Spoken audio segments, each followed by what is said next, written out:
Urfa, Diyarbakır gezdim, hele hele yar yar. 32 sancak saydım, hele hele yar yar. Neslihan derler güzelim, adını duydum reh reh. Gül yüzünü görmeye geldim. Kalk gidelim Küheylan, uçalım gayri oy. Neslihan'a varalım gayri. Kalk gidelim Küheylan, uçalım gayri oy. Neslihan'a varalım gayri. Rumeli'nde pek çok gezdim, hele hele yar yar. Tuna boyunda dolandım, hele hele yar yar. Aslıhan derler güzelim, adını duydum reh reh. Gül yüzünü görmeye geldim. Kalk gidelim Küheylan, uçalım gayri oy.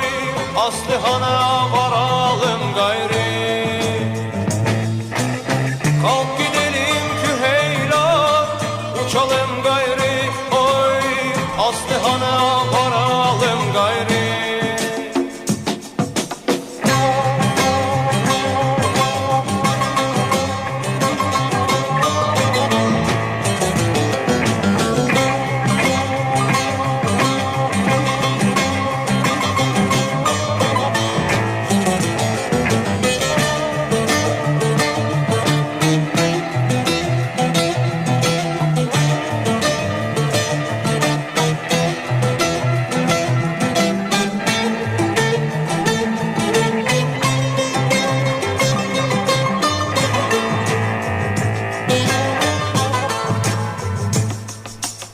Aslıhan'dan, Neslihan'dan, hele hele yar yar.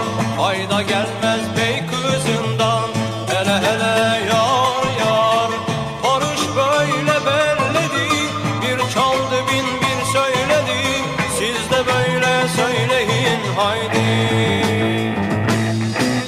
Kalk gidelim Küheylan, uçalım gayri oy. Sen bana dön, ben sana gayri. Kalk gidelim Küheylan, uçalım gayri oy. Kendimize varalım.